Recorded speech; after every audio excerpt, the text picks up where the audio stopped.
Today I am sharing my mid-year review for 2017 because yes, half the year has come and gone.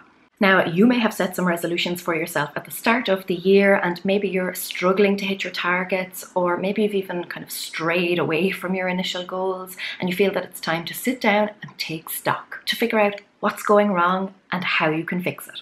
I have got a worksheet that will help you do just that. You will find the link in the description box below. All you have to do is print it out, fill in the blanks, and before you know it, you'll have a solid action plan for how you can reach your goals and end the year on a high note. Let's go.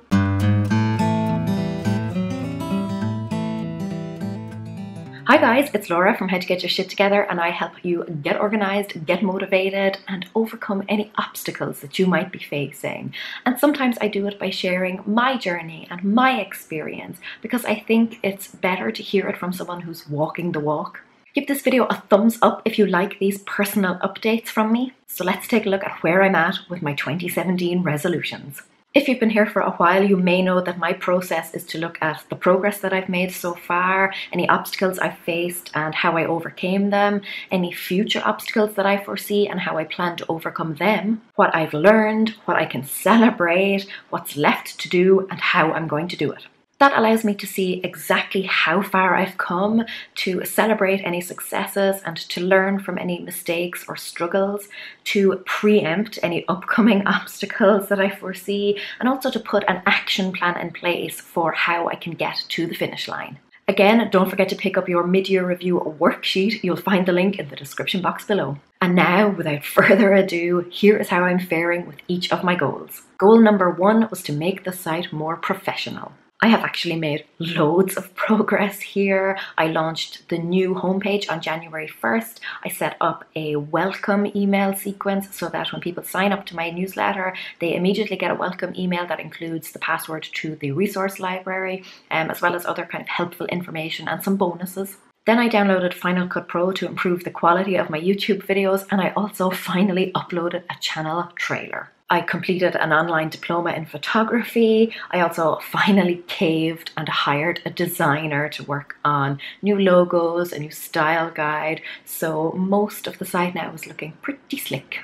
In April, I overhauled and relaunched my e-course, The Productivity Power Up. I also networked with a lot of other creators more this year. I attended several YouTube events and I even spoke at BloggerConf in May. That was exciting. And then most recently, I designed a proper editorial calendar for myself, which is helping me keep track of all my ideas and it allows me to work ahead a little bit. And I also created a really good digital marketing strategy for how I can increase page views on the blog. I found I was constantly chasing my tail. As soon as a blog post was finished, I had to work on the next video. As soon as I was finished working on the video, I had to work on the next blog post, and on and on.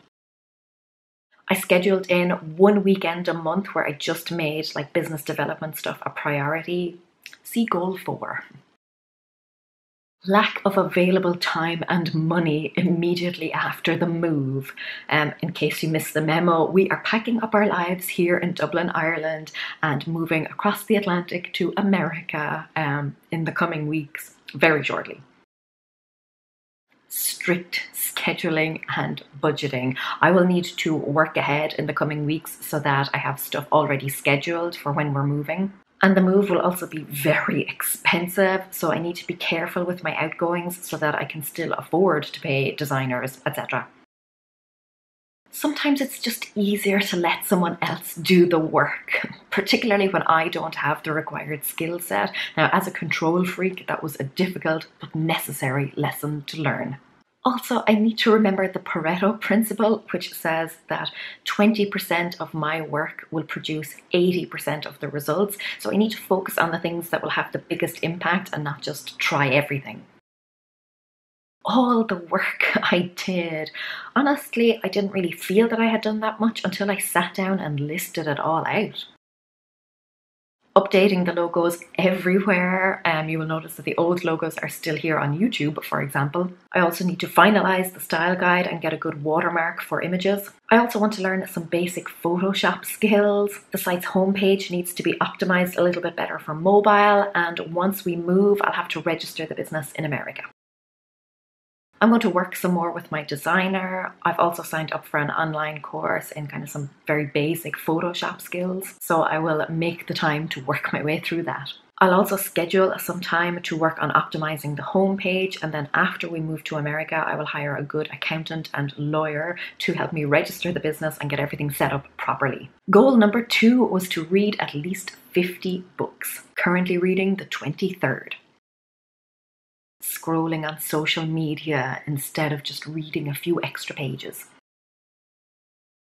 I focused more on ebooks, so I at least had the option of reading over social media anytime I was on my phone. All the books that are left to read are quite long because in the beginning, to build up a bit of momentum, I read all of the shorter books. Oops. Dedicated reading time each weekend, and then a few pages during the day before bed, anytime I'm on public transport or a passenger in the car, just little bits that I can read here and there.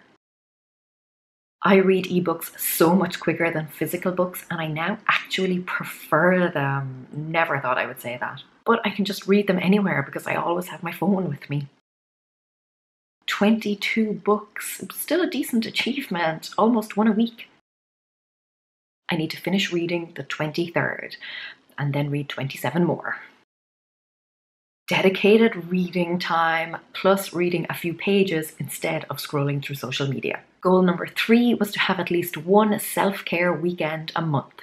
It went well in January and February, and then I kind of dropped off a little bit in March because I wanted to focus on my photography diploma. I was also invigilating a lot that month, so it meant I had less available time overall. In April, it was more of a half weekend because I was so busy working on the relaunch of the e-course, and then it was even less in May. But I did go on holidays in June, so I had 2 full weeks of downtime. Honestly, I got bored. I was forcing myself to relax for a whole weekend when I really didn't need to. And it was also very difficult to completely relax when I knew that there was work that needed to be done and that I wanted to do. I stopped dedicating full weekends to it. Not dedicating any time at all to it. Scheduling that shit. 1 afternoon a week. I don't need that much downtime. I love my job. Even in my downtime, all I want to do is work. Just breaking it up a bit more. Scheduling 1 afternoon each weekend. Goal number 4 was to have at least one improve my business weekend a month.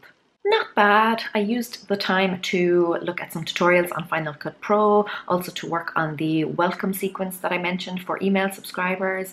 I also did my online diploma in photography. I dropped off a little in March, again because invigilating was just taking up a lot of my time and energy, and then again in April I had the e-course relaunch. But in May I attended a YouTube event and I spoke at BloggerConf, so I did plenty of networking.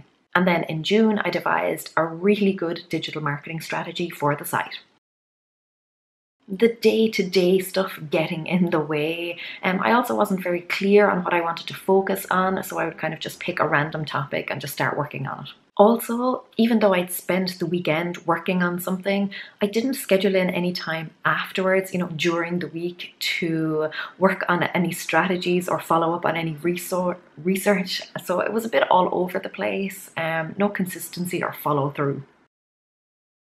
I didn't, I guess. Same. I'm going to split this into 2 separate days, so 1 full day each fortnight, and I'm also going to kind of set a clear intention so that I know exactly what to work on. I will also make sure that I am very clear on the next steps and make sure that I schedule in time to implement them. Not everything will have a big enough impact on my business to warrant paying attention to. My business is growing and improving. Infinite amount of things. I will pick the things that I think will have the biggest impact. So again, I'll be keeping the Pareto principle in mind. Goal number 5 was to hit 50,000 YouTube subscribers. Right now, I am just coming up on 24,000. I was hoping to be a little bit further along at this stage. So much of it is outside of my control because I can't force people to subscribe. Also, YouTube is doing this weird thing where every time I upload a video, I lose subscribers. It is very disheartening and frustrating. Not sure I did, to be honest. I did work on some collabs, which kind of helped me reach a wider audience, and that brought in some extra subscribers. Same. By engaging with other YouTubers and collaborating with them and just generally promoting my YouTube channel across all of my social media platforms. I'll also continue to work on improving my content as well as maybe bringing in some new content. I'm hoping to keep kind of a healthy mix of topics so that it's always fresh. I'm also considering the occasional live stream. Let me know if that's something you'd be interested in. And then also I will continue to attend YouTube events, both for the networking and to learn things. Overall, YouTube growth is steady and collabs are great ways to bring in extra subscribers. I'm still doing pretty well for myself, in fairness. 24,000 isn't to be sneezed at. Bit of a shake-up, I think. Fresh content, new ideas. By brainstorming and just trying new things, keeping an eye on trending topics, asking people what they want to see. So leave a comment below if there is a particular topic that you would like me to cover or some new idea that you think I should try out, because after all, this content is for you, so you should have a say in it. And you know, it would help me hugely if you subscribed. Goal number 6 was to continue mind sweeping and bullet journaling. My mind sweeps are more or less up to date, miss the odd day here and there, but they're now done digitally and I kind of miss handwriting them.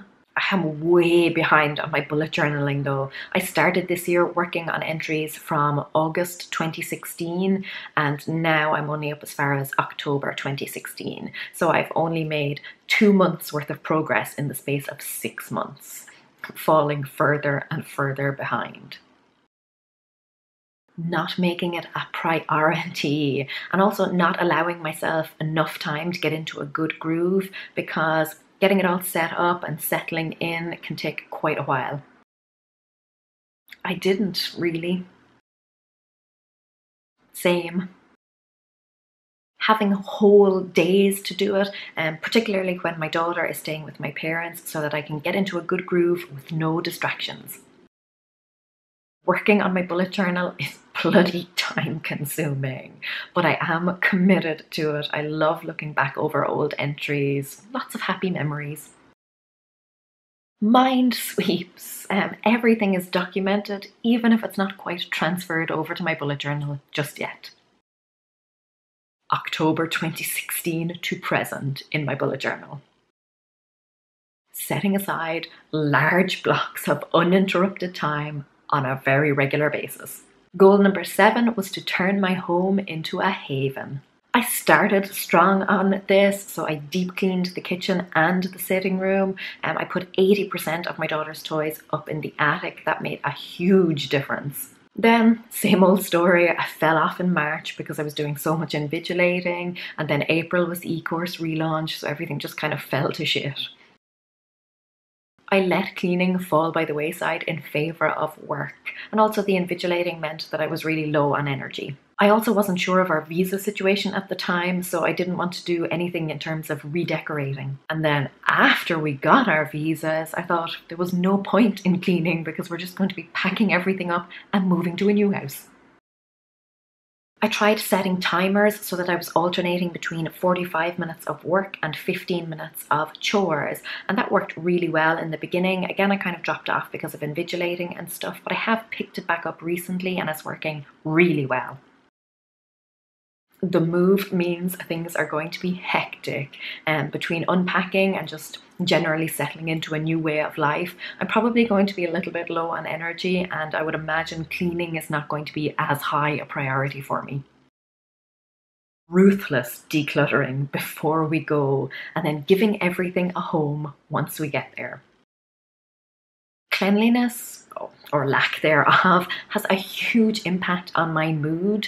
If the place is dirty and untidy, I get very frustrated and distracted. But if the place is clean and tidy and it looks good, I am much calmer and much more productive. It also makes lots of other things in my life so much easier. So finding things, picking out outfits for the week, recording videos, etc.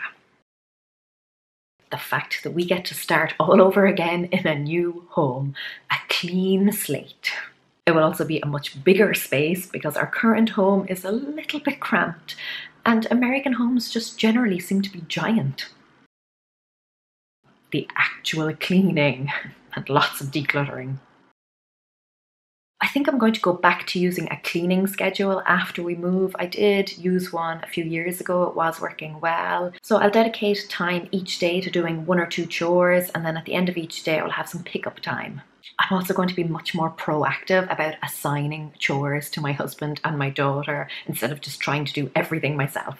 Depending on how busy we are, I might also hire a cleaner to maybe do 2 or 3 hours a week. And I'm definitely going to hire professionals for kind of the less regular deep cleaning jobs, like cleaning all the carpets, washing the windows, etc. Goal number 8 was to drop to 54 kilos. I have actually put on weight since the beginning of the year, even though I have been going to the gym regularly and I'm working with a personal trainer.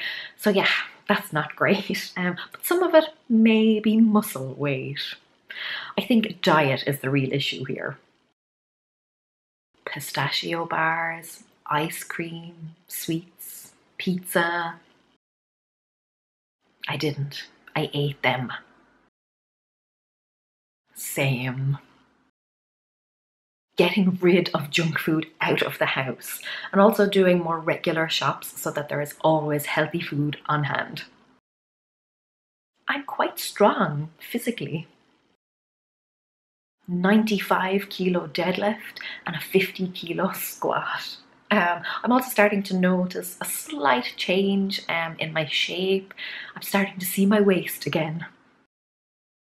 Drastic diet overhaul. No junk food in the house and regular shops for healthy food. I really need to learn to cook a few more healthy dishes, to prep stuff in advance and then to batch cook so that I can freeze some things. I am a terrible, terrible cook. I just do not like preparing food at all. It will also be a good idea to eat before I go shopping so that I am not tempted to buy all the food. Shopping on an empty stomach is a bad idea. Goal number 9 was to gain financial independence. I am continually reducing debt, just a mortgage, thankfully, and increasing my income. And I made extra repayments on my mortgage every month so far this year, bar April. As well as that, I also cut down on some expenses, so things like toiletries, stopped using shampoo and shower gel, and also transport by walking more. I also earned extra income by relaunching the e-course and doing a lot of invigilating. I don't have a steady, reliable, or predictable income. At the beginning of each month, I did up a quick budget to see how much I thought I would have left at the end of the month. And then I immediately transferred that amount from my account to my bank's account to make an extra repayment off my mortgage. And then I just lived on what was left. But by overpaying on my debts, it meant that I couldn't waste money throughout the month.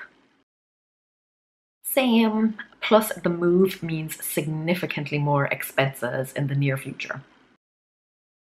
No frivolous or impulse purchases, and when we move I am going to shop around for the best deals on insurance, utilities, things like that.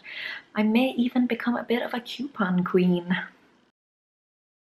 My business can provide a healthy income and hopefully it will continue to increase. Having a husband who can support all of us financially if needs be. Also, since the relaunch of the e-course, I have been earning steady income from that, and I've also seen an increase on my income from last year. A further reduction of my mortgage, just promoting my e-course a little bit more, growing YouTube, and I might even add an extra income stream. strict budgeting. I used to track all of my expenditure, so I may go back to doing that. I'll run some flash sales on the e-course, and I might do some freelance writing or some public speaking. Goal number 10 was to be more mindful and intentional. Getting there. I started meditating at the beginning of the year. Again, like lots of things, it did eventually drop off, but I do use timers a lot to really help me focus, and the holiday that we had in June really helped me to switch off. Getting stuck in the daily grind and just generally spending too much time on social media. Lack of patience also. And I did find it hard to find a set time to meditate. I was trying to do it in the morning, but then sometimes my daughter would wake me up and I would have to get up with her. And at night I found I was often just too tired. And even though I did use timers quite a bit, there is still some room for improvement there. There were definitely times when I could have used them, but I didn't, and I just allowed myself to be distracted by something else. I sometimes put my phone on silent and, closed down the Facebook tab on my laptop so that I wouldn't be distracted by notifications. I also learned to walk away if I needed a little bit of headspace. Sometimes it was just to the bathroom for a few minutes, but just taking a quick breather. Same. Cutting back on social media consumption and then taking regular breaks throughout the day to just kind of check in with myself. Setting a regular time to meditate, and then timers to get away regularly. I also get a little less flustered nowadays because I know that everything will get done in the end, and I just have to kind of steadily chip away at it. Not being a single parent. There are not enough medals in the world to reward and celebrate single parents. They are absolute heroes. If you are a single parent, you have my utmost respect. I don't know how you do it. Regular meditation and mindfulness breaks throughout the day. Just pick a time to meditate and get cracking. Maybe regular reminders throughout the day also to kind of breathe and reevaluate, and also to maintain a healthy balance between work and breaks. Goal number 11 was to write a book outline and have the first draft completed, or very nearly completed. Pitiful. I did decide on the topic and the concept, and I drafted a quick outline, but all I've really written are the acknowledgements and part of the intro.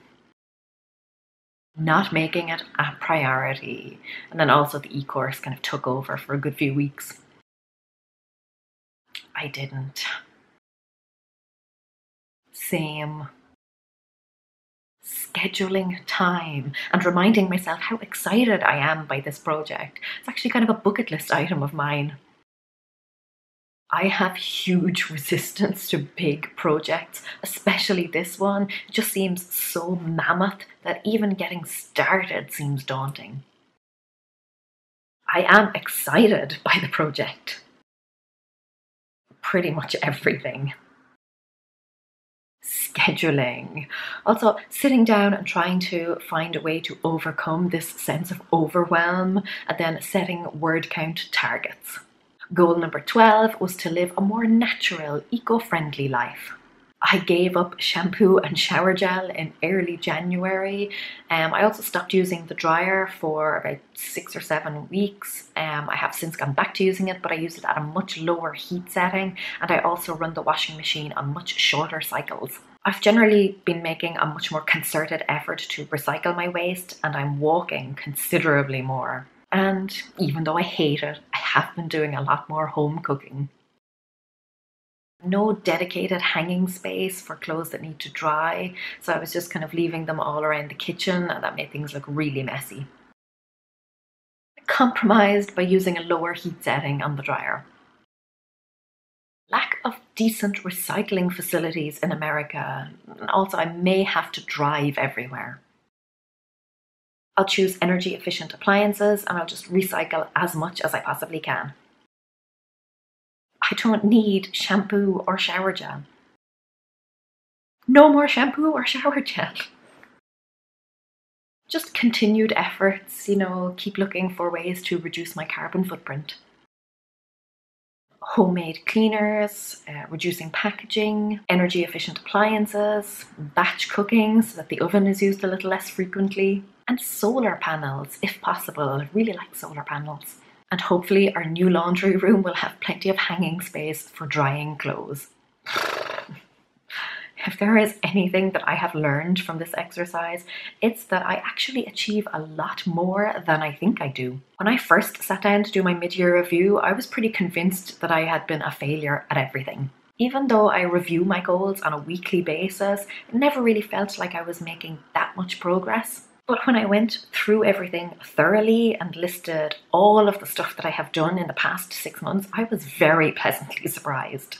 It reminded me once again that even though it can be difficult to see progress in the day-to-day or even the week-to-week, and it can seem like we still have a really long way to go, when you actually take a step back, you can see how far you've come and how everything, all those little bits of work, all add up to a lot. But this review has reignited my motivation and my enthusiasm for these goals. I do know that a lot of them will have to go on the back burner because of the move, and that will be a bit hectic, and that's not something I had foreseen when I set myself these goals. But I'm still pretty confident that I will check a few of these bad boys off my list come the end of the year. 12 resolutions was always going to be a bit ambitious, but you know, I like a challenge, and I honestly think that if I hadn't set them, I wouldn't have made half the amount of progress I have. And the fact that I keep them in front of me on a regular basis reminds me to just keep plugging away at them. Let me know in the comments below if you have done a mid-year review, and don't fret if you're not as far along with them as you thought you would be, or even if you've kind of completely fallen off the bandwagon. The whole point of the review is to give you a clear overview of how you can overcome any obstacles and then finish out the year strong. And hey, feel free to just ditch any goals that don't mean all that much to you anymore. But pick up your mid-year review worksheet in the description box below so that you can smash the rest of your goals. And don't forget that you can help me achieve one of my goals by subscribing to the channel. If you are on YouTube, the button looks like this and you will find it down there. Until next time, happy second half of 2017. Cur míle maith agaibh, agus feicim mé sibh go luath. Slán!